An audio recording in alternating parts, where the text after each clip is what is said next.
Okay, hi everyone. My name is Jeffrey, and today I'm giving a talk on appreciating abstract art. And thanks for coming. And I'm actually from LaSalle College of the Arts, and I run the master's program there in Asian art history.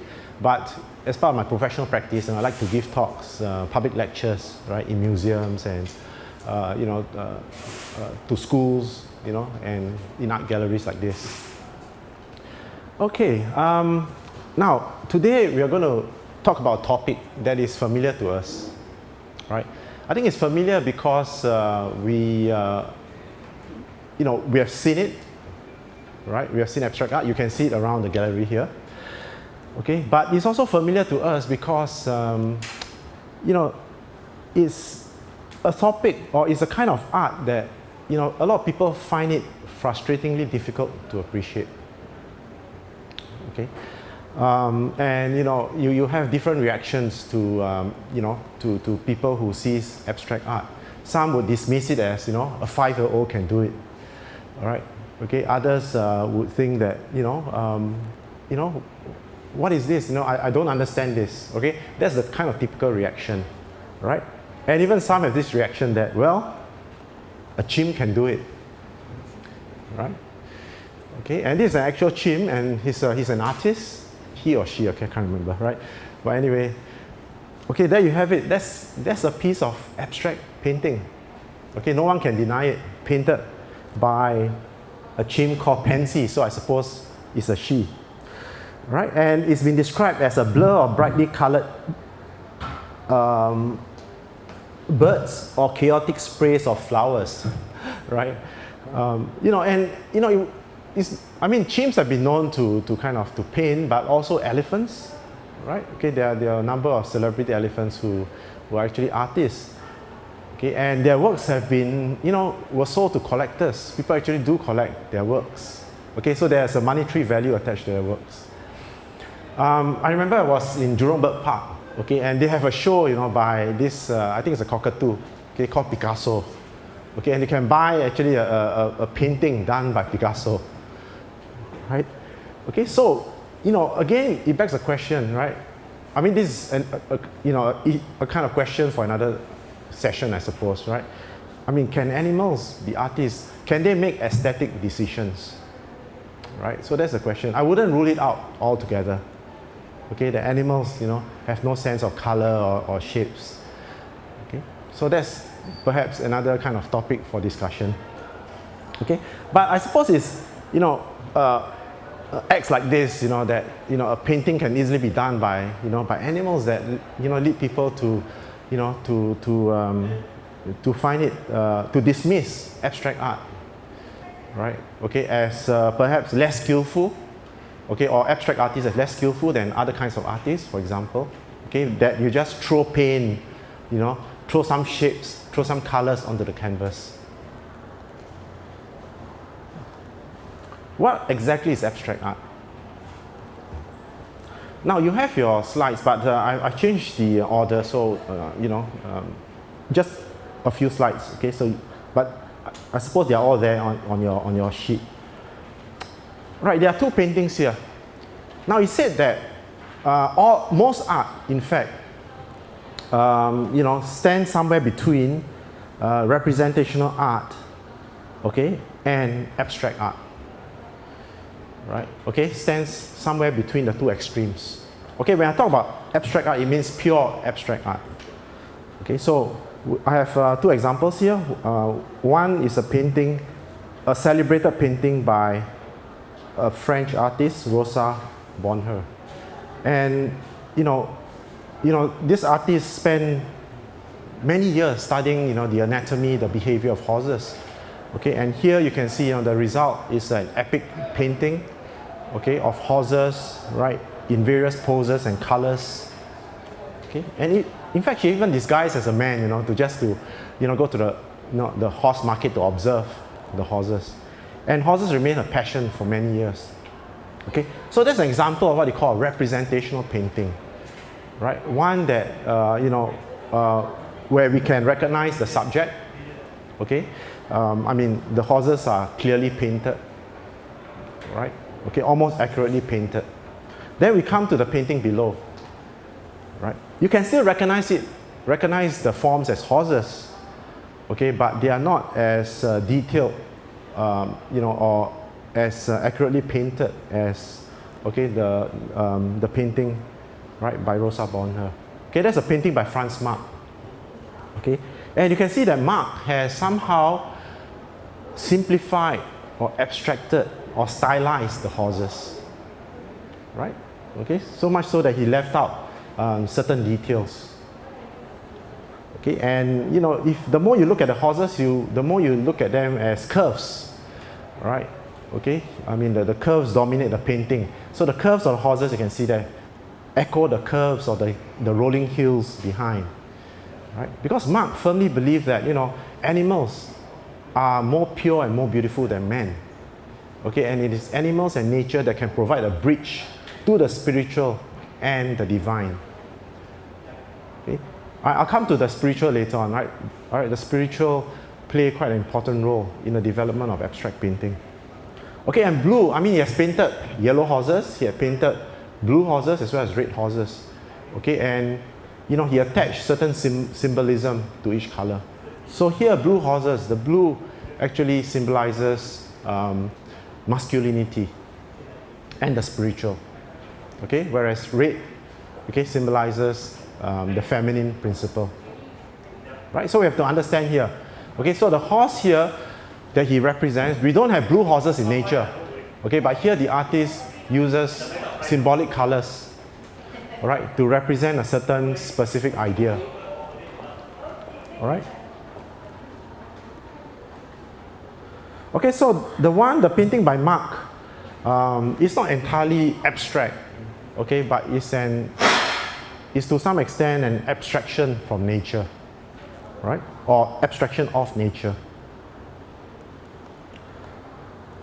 Okay, so to provide you with some quotes, here we have a quote by an American painter, Richard Debnacon, and he says, abstract means literally to draw from or separate. In this sense, every artist is abstract, right? So when an artist sees something, he would separate from or draw from that something. Okay, he's abstracting from that something. And another quote, okay, by a famous artist, Ben Shahn, okay, and who states that to abstract, to draw out the essence of a matter, okay, and to separate certain fundamentals from irrelevant material. Okay, in fact, what Ben Shahn said is echoed by many other abstract artists, okay, who wants to reduce everything to its fundamental, to its essence, to what Kandinsky would call the inner truth, right? Okay, I'll talk about Kandinsky later on. Okay. So to abstract means to withdraw something. Okay, and many artists, in fact, have arrived at abstraction by moving away from the real world. Okay, by simplifying or reducing their visual language. Okay, I'll illustrate this later on. Now, why do people find it difficult to appreciate abstract art? Maybe I can hear from a few of you, right? I mean, I don't know whether you all find it difficult, or if you don't find it difficult, also you can share with us, right? Okay. Anyone? Why do you think we find it so difficult to abstract? When I'm talking about abstract art, it means like pure abstract art. Okay, abstract art without any kind of subject matter or anything you can recognize. Okay. Anyone wants to kind of? Yes, please. I think I don't know whether I should be looking for something in it, or whether I should just appreciate the control. I just don't know what I'm looking for. Sure. Okay. Great. Yeah. Yes, please. Yeah. I agree, but sometimes just the colors, I'm not sure. Okay. Right. Yes. Yes. Okay. And any others? Okay. Thanks for sharing. Yeah, that's true. In fact. Okay. In fact, these are some of the common reasons people give. Okay. As to why they find it so difficult to appreciate abstract art. And you're correct. Okay. Firstly, it's unrelated to the world of appearances. Right? It doesn't look like, if it's just like colors and shapes, I don't know, you find it difficult to appreciate if it doesn't resemble anything, right? Okay, right. So that's frustrating for some people. Okay, although some psychologists believe that we respond first to the formal qualities of the work rather than to the subject. Okay, that's an interesting proposition. That is to say, even if you look at a realistic painting, we actually respond first to the formal qualities, the colors, the shapes, the texture, then the subject.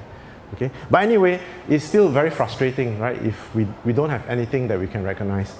Okay, and you're right, it poses difficulties of understanding and judgment. Right, you see some colors being splashed, some lines. Okay, all right, but other than that, what else can you say? Right? How can you assess or how can you judge or evaluate the painting? Okay. And the third one is that, abstract art, because it is art for art's sake. Okay, abstract art is really art for art's sake. Okay, it's not art to tell a certain narrative or a certain story. Okay, so again, it refers only to itself, right? It's self-referential. There's this term called self-referential. It refers only to itself, not to anything outside. Okay, because abstract artists want to transcend the material world. Okay, so it refers only to itself.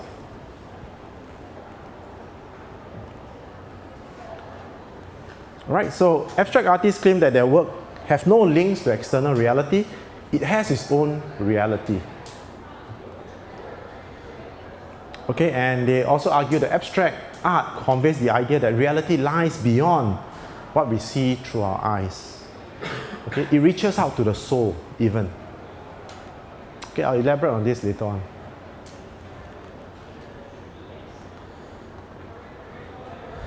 Okay, do you think there are any differences between abstract and representational art?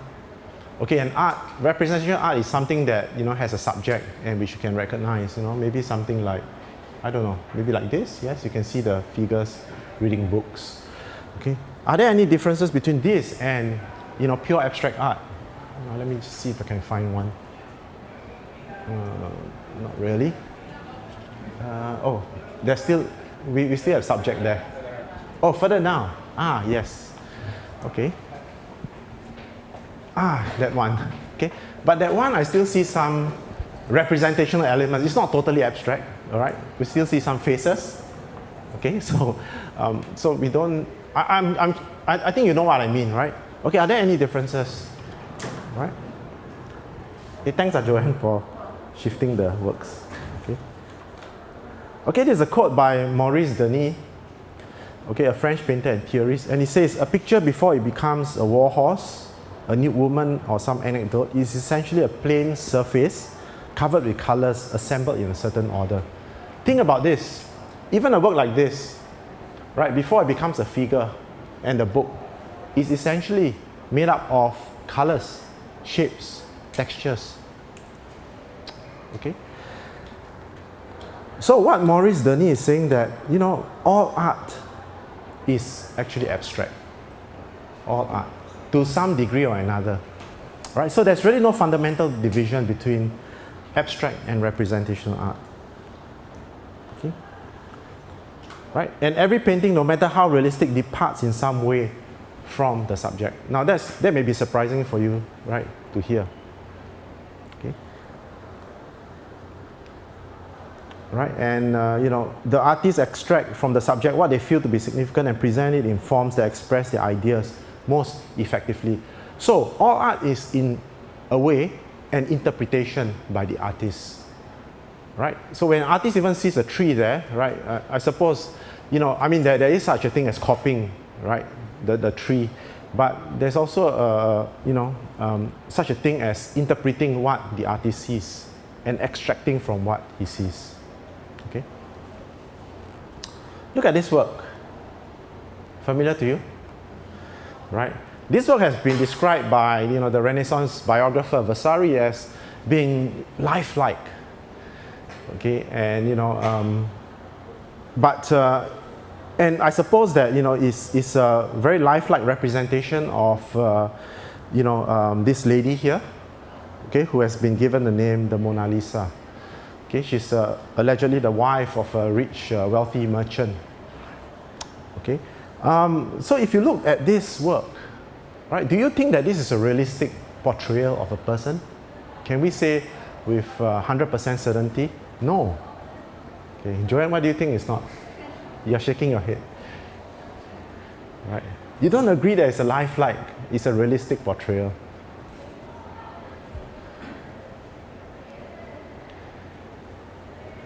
Okay, I suppose, we don't have the hindsight of, a photograph to compare this painting to, right? Okay, but I can say that, given the kind of interest surrounding this painting, okay, right, people have been talking about its mysterious qualities and all that, okay, how Leonardo used certain techniques, okay, to deliberately make the painting ambiguous, right? And we are not even sure that she's smiling.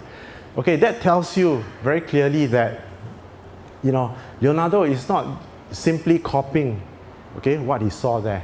He's actually interpreting, okay? And it's also, said that an artist normally puts something of himself in the sitter, right? So let's say if I'm going to paint Mr. Choi here, right, who is himself an artist, okay, and, right, I would, I won't kind of copy him directly, but I would interpret what I see, okay, before me. Okay, so in that sense, all art, okay, is abstract. Okay, and all throughout history, artists have been aware of this gap between depicted image and reality. Right, there's a gap there between what is depicted, what is painted, and reality itself. Right, you cannot capture 100%, okay, reality itself. Okay, your role is transforming that perceived reality into art. Okay, so a lot of artists want to trick you into thinking that what you see is real, but actually there's a gap between the perceived, image and reality itself. By, on a section on how to kind of appreciate, right, a piece of abstract painting. Right. Now this work is really an iconic work. Right? I don't know how many of you have seen this, but it's a work by Kazimir Malevich, okay, a Russian painter. Okay, and the Russian painters, back in the early 1910s, okay, they play a very important role as well in the development of abstract art.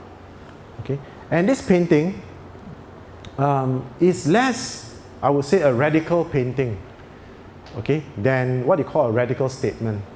It's more a radical statement, right? It's what you call a quadrilateral square, right, on a white surface.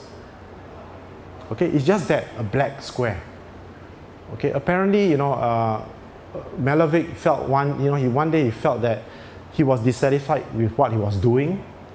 Okay, apparently he was painting probably representational works. And then he just decided to paint over what he was doing. And there you have it, the black square emerging, right? Okay, on a white ground.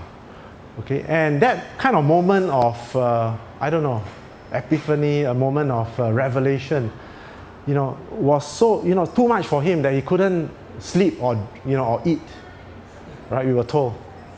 Right. It's such a momentous occasion. And it has been, I think, for the history of art. It was a momentous occasion. Okay, and Malevich saw this as the beginning. It signaled, as he says, a new era. Right? It did not signal the end of painting. It does signal the end of painting as we knew it. Traditional painting. Painting using imagery. Right? But it signaled the beginning of a new era in art. Okay? A beginning of what you call non-objective painting, a painting which has totally no recognizable subject matter. Right? So this is one of the earliest works which have no recognizable subject. Right? And Malevich simply called it the supremacy of pure feeling. Right? And he was the founder of this movement called suprematism, one of the Russian art movement.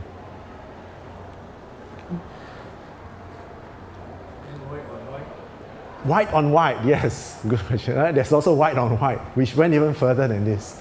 Right? But he did 4 versions of this. Right? The first one appeared in 1915. Okay, there are actually 4 versions that he painted. Okay, and then we have Kandinsky. Okay, Vasily Kandinsky. Now, Kandinsky was a lawyer. He was trained as a lawyer. He was a Russian, trained as a lawyer. Then he went to Germany, right? Okay, and then later on, I believe he settled in Paris. He also taught at the Bauhaus, okay, for a while. Now, and again, you know, Kandinsky as an abstract painter did not occur overnight, right? It was a turning point. Okay, what was the turning point here? When he could not recognize one of his paintings.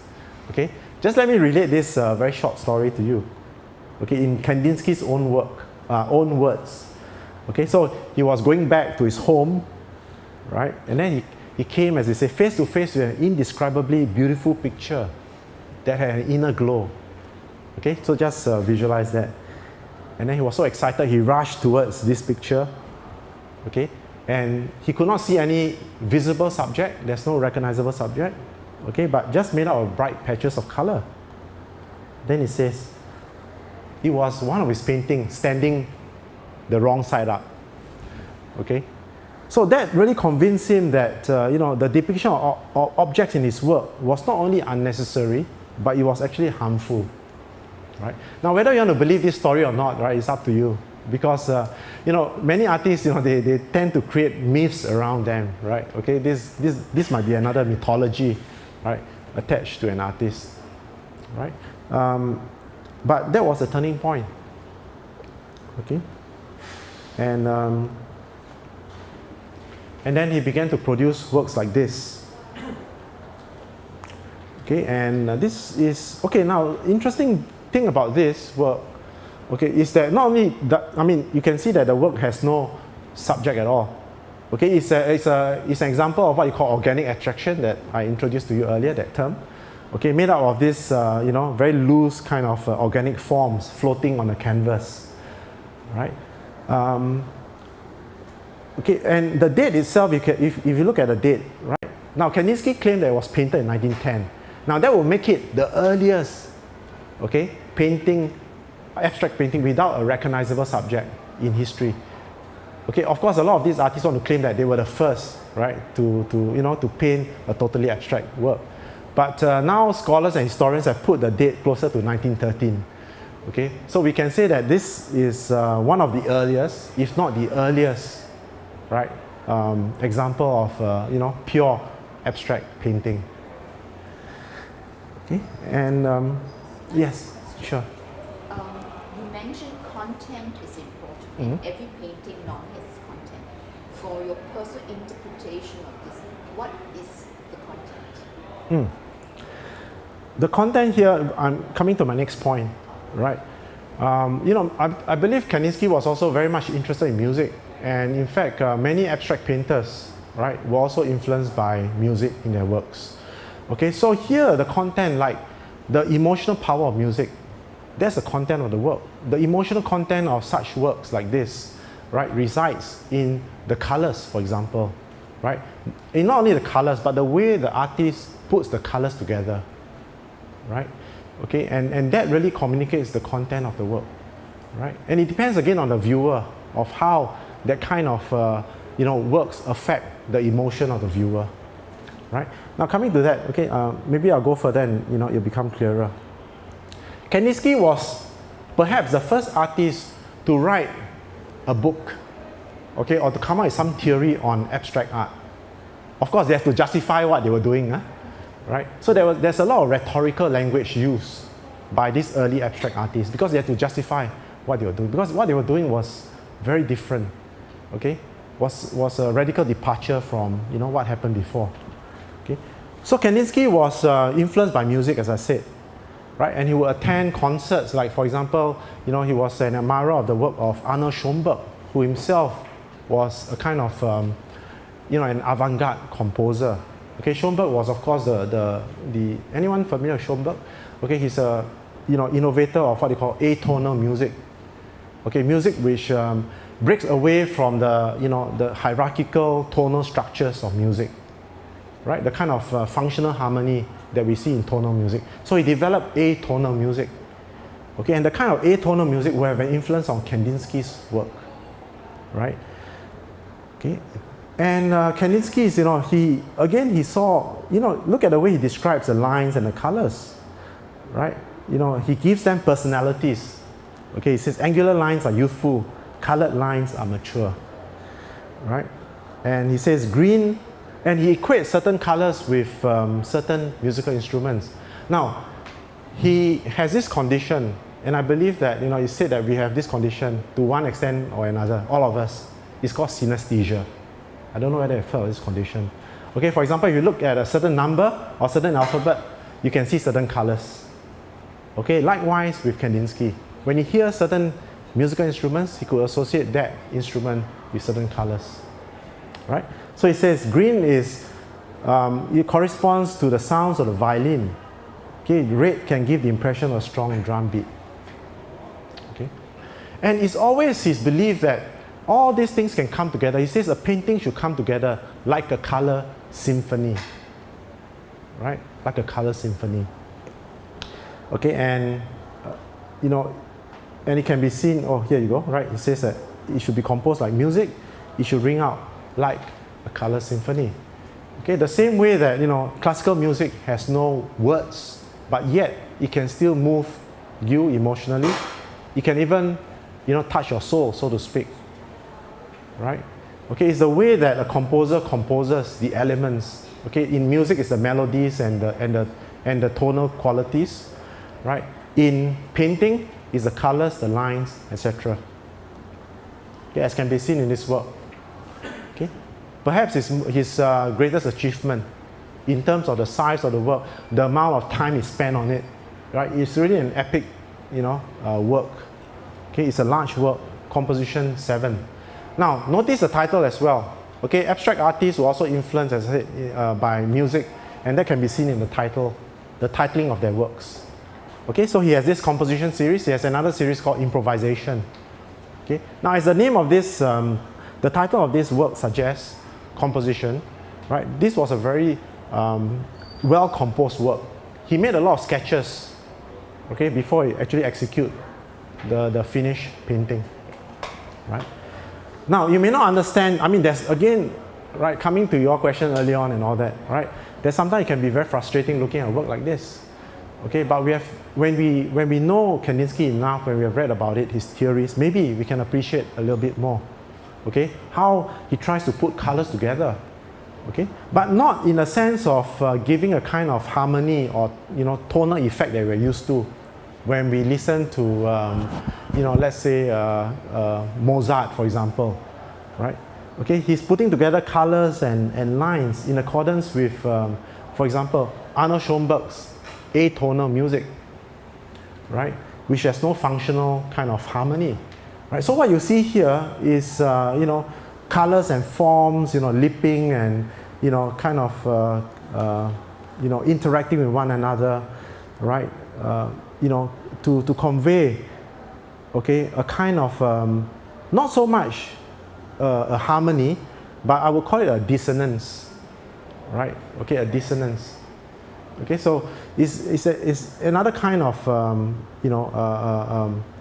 music, right? Not the kind of music that is pleasing, may be pleasing to the ear, okay? But the clashing and the interaction of colors here, right, gives another effect, right? Okay, maybe similar to what Schoenberg's music, okay, will give when you hear it, right? Okay. But we have to understand that Kandinsky was also influenced by, biblical events, right? Like, for example, the flood, right? Cataclysmic events, like the flood and all that. So there's a bit of chaos as well if you look at it, right? In his work. Okay. And lastly, before we finish on the history bit, okay. Piet Mondrian. Okay, and as I mentioned, Mondrian was a lifelong follower of Theosophy. Okay, and he derived his abstract idiom, his language, all right, through Theosophy. Okay, he says that art could provide a transition to the final regions, which I shall call the spiritual realm. Okay. And another of his quote, he says, I wish to approach truth as closely as possible and therefore abstract everything until I arrive at the fundamental quality. Okay. And Mondrian, like as I mentioned, some other artists, he was badly affected by the First World War. Okay. And as he says, he wanted to create a new art for a new man.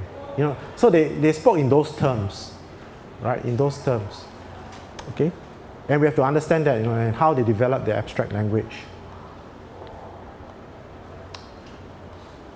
One of his most famous works, right? Composition in red, yellow, and blue. Okay. Now he did dozens of these paintings, right? That you know, they are quite similar, right? Whose organizing principle is just the lines, the black lines, the horizontal, vertical black lines, and the colored rectangles. Okay. Now, Mondrian always believed that, you know, he didn't want to achieve a kind of a balance, you know, that a kind of classical balance, you know, like the Greeks valued, you know, the kind of classical balance. Okay, but he wanted to achieve what he calls a dynamic equilibrium, right? A dynamic equilibrium. And how do you achieve that dynamic equilibrium? One way is the, you know, the kind of the interaction between the horizontal and the vertical lines. Okay, and to Mondrian, composition was all important. Now, although he produced, you know, many such similar paintings, right? You know, the composition is well thought about and well calibrated. Okay, so if you look at this painting, for example, okay, notice, and he normally confined his painting to only certain colors. Okay, the primary colors, okay, which again have symbolic values to him: yellow, blue, and red, and also sometimes black, white, and sometimes gray. Okay, and he would use you know, irregular grid lines to divide the space in his painting. Okay, creating this uneven kind of white spaces between the lines. Okay, now notice that he doesn't use diagonals. In fact, he was against the use of diagonals, right? He had a fallout with another of his fellow artists, Theo van Doesburg, because he was using diagonals, right? Yeah, they had a fallout, in fact. Okay, because he believes that diagonals will upset the stability and the equilibrium in his painting, right? Now, talking about that, okay, notice the way he composed his work. Okay, look at the yellow on top, right? Can you see the yellow? Of course, right? You can. Okay, and then look at the red on the bottom right. Okay, and then you have smaller kind of colored, you know, rectangles, the blue on the left, and the tiny red on the right. Okay. Now, he arranged the work in such a way, right, so as to achieve a kind of what he calls a balanced but unequal opposition. Okay, a balanced but unequal. I know it's a paradox. It sounds like a paradox. Okay, and I think he wanted to achieve that. Okay, because the yellow there is counterpointed by the red. Okay, and if you don't have the blue there, what will happen is that, you know, the painting might be tilted to one side. Okay, and by adding the blue on the left, okay, it sort of stabilizes the whole composition. Okay, creating a kind of dynamic equilibrium. Okay, not the kind of classical balance that we know. Okay, so he notice that he didn't kind of arrange the yellow and the red somewhere in the middle. Okay, right? Normally if we want balance, you know, right, we will do that. Okay, so he's playing with kind of competing, you know, kind of counterpointing, you know, rhythms in his work. Okay, to create a kind of visual rhythm, right? A dynamic visual rhythm, right, in his work. And just going to end, right? Okay, composition is the work symmetrical, chaotic, like Kandinsky's work, for example, right? Okay, is there a visual balance in the work? If there's a visual balance, what sort of balance is there, right? Is it a kind of dynamic balance that you see in, you know, Mondrian's work, for example, right? Also, very importantly, how is the painting hung? How is it framed? Okay, that can also affect how you see the painting. Right? This is my last kind of image here. Right? Gene Davis. Now, in the 60s in America, there was a vogue among artists, okay, to do stripe paintings. Right? Okay, and Gene Davis was one of the best, right, in doing stripe paintings, yeah.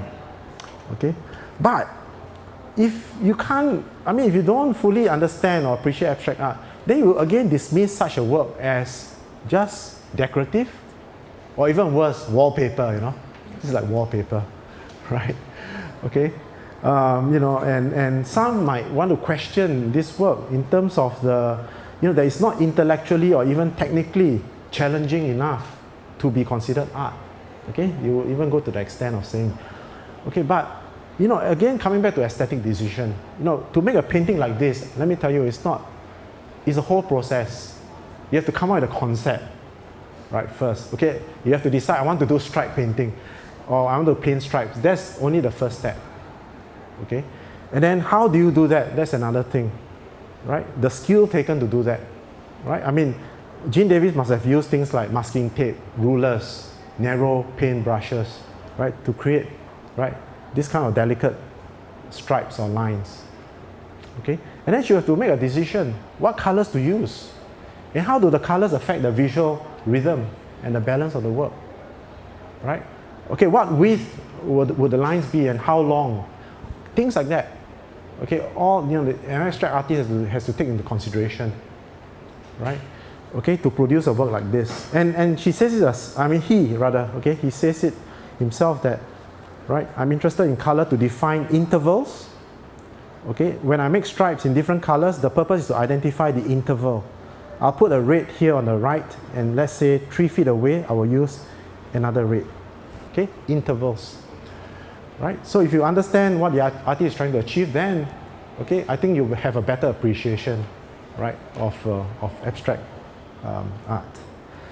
Okay, I think, I've come to the end of my talk. Maybe we already had a lot of discussion, which was very good, right, earlier. But if you have any questions, I can take one or two, right? Thank you very much.